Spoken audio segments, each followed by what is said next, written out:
Bienvenue sur Africa 24 dans cette nouvelle édition du QG Weekend. Voici les titres de l'actualité en Afrique du Sud. La publication d'un rapport visant le président Jacob Zuma est reportée. Ce rapport porte notamment sur l'influence présumée d'hommes d'affaires sur la nomination de ministres.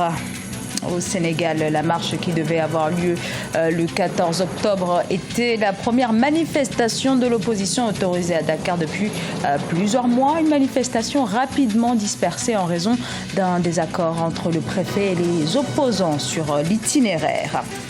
Vers peut-être une sortie de crise en Guinée-Bissau. Après plusieurs jours de discussion, un accord a été signé ce 14 octobre à Conakry sous la houlette du président guinéen Alpha Condé. Mais tout d'abord, cette charte sur la sécurité maritime adoptée à Lomé ce samedi par l'Union africaine qui entend assurer la sûreté et la sécurité maritime. Ce texte est historique sur le continent africain confronté au trafic et à la piraterie maritime alors que 90% des importations et exportations transitent par la mer. Le golfe de Guinée est actuellement l'épicentre de ces fléaux. En Afrique du Sud, la médiatrice de la République devait présenter ce 14 octobre un rapport sur les liens controversés entre le chef de l'État Jacob Zuma et une riche famille soupçonnée d'influer sur les choix du gouvernement. Mais la publication de ce document, probablement accablant pour le président, a été reportée après des heures de bataille juridique. Oumou Kalsoumba. En Afrique du Sud, la publication d'un rapport sur les liens controversés entre le président Jacob Zuma et les Gupta, riches familles d'hommes d'affaires accusés d'influencer la politique du gouvernement sud-africain, est reportée. En effet, le pool d'avocats du chef de l'État a saisi la justice pour différer la présentation du rapport annuel de la médiatrice de la République sur la corruption. Nous sommes conscients que les Sud-Africains souhaitent que leur lanterne soit éclairée par rapport au sujet. Mais nous devons faire confiance à la justice. De plus, le chef de l'État est dans ses droits de déposer un recours. Le report de la publication du rapport annuel sur la corruption coïncide avec la fin des 7 ans de mandat de la médiatrice de la République. Toulimon Zela a précisé que le rapport serait conservé dans un coffre-fort jusqu'à ce que la justice examine et donne sa décision par rapport au recours introduit par le président Jacob Zuma. Une chose est claire, ce rapport sera publié. La justice a encore besoin de certains éléments, des pièces à conviction. L'enquête prendra le temps qu'il faut pour que le rendu soit fiable. Cependant, nous vous rassurons que le rapport sera précieusement gardé en lieu sûr le temps que la justice sud-africaine tranche. Élu en 2009, le chef de l'État sud-africain Jacob Zuma traverse une mauvaise passe marquée par plusieurs scandales de corruption. Ces scandales ont suscité une crise au sein du Congrès national africain ANC qui est au pouvoir depuis la fin de l'apartheid en 1994.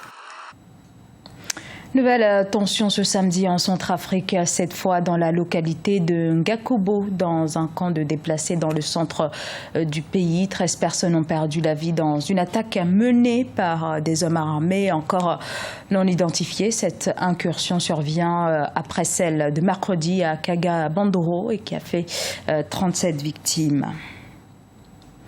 Près de 3000 personnes avaient répondu à l'appel du Front pour la défense du Sénégal qui regroupe les principaux partis d'opposition. Mais cette grande marche de l'opposition a tourné court à Dakar, la capitale, car elle a été dispersée. Des affrontements de rue sporadiques s'en sont suivis entre policiers et manifestants. Reportage Eladjon Ndiaye, correspondant au Sénégal.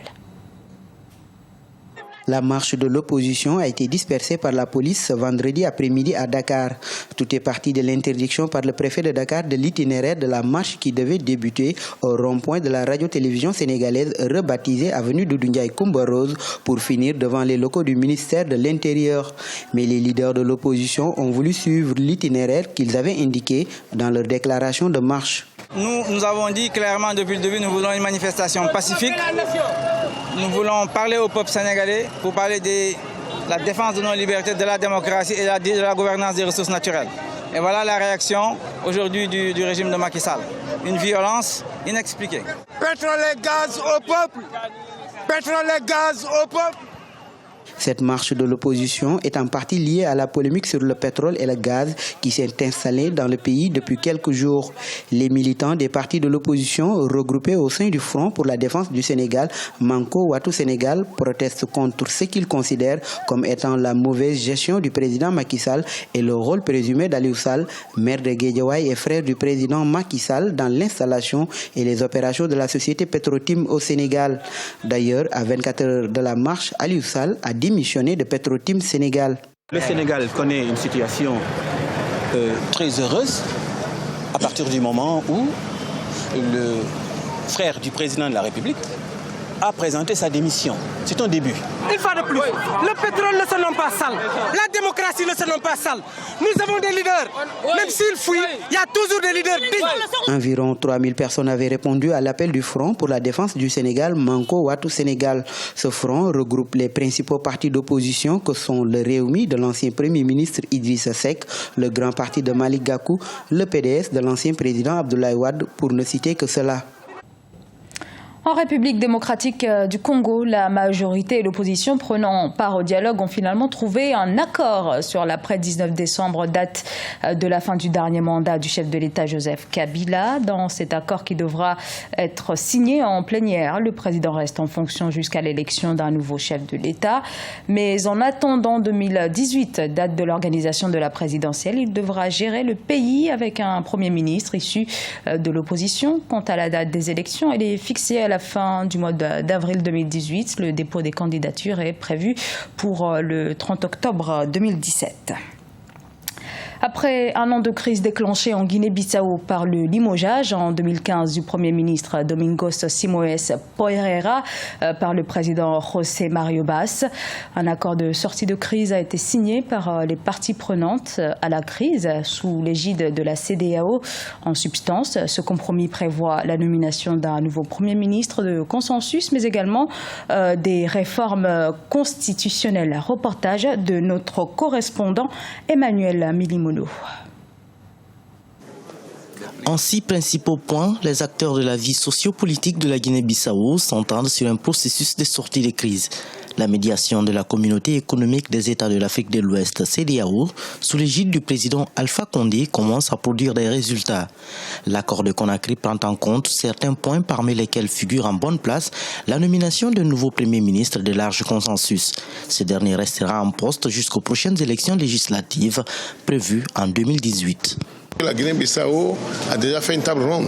La communauté internationale a promis 1,5 milliard de dollars depuis 2015. Mais à ce jour, aucun franc n'a été décaissé parce que la conditionnalité, c'est qu'on doit retrouver d'abord la stabilité. Et donc, nous sommes en bonne marche pour aller vers cette stabilité-là. Mais il faut de la bonne volonté de tous les partis, PAIGC, PRS, les 15 dissidents, les petits partis, les religieux, les religieuses qui doivent accompagner ce mouvement. Cet accord prévoit également la réforme de la Constitution afin d'établir des relations stables entre les pouvoirs exécutifs, législatifs et judiciaires.